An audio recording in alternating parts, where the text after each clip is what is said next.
雙眼，穿越漫長的黑夜，想像有你在身邊，就像擁有全世界。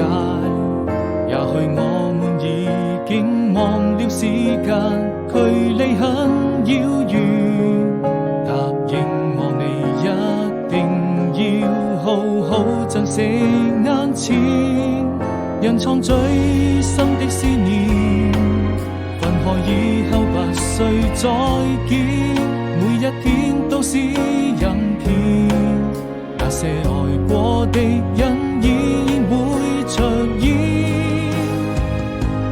當我閉上雙眼，穿越漫長的黑夜，一直在我心裏面，逐漸模糊的視線，而你就注定是我此生中最美的遇見，寫下彼此的相念，這熱的心從來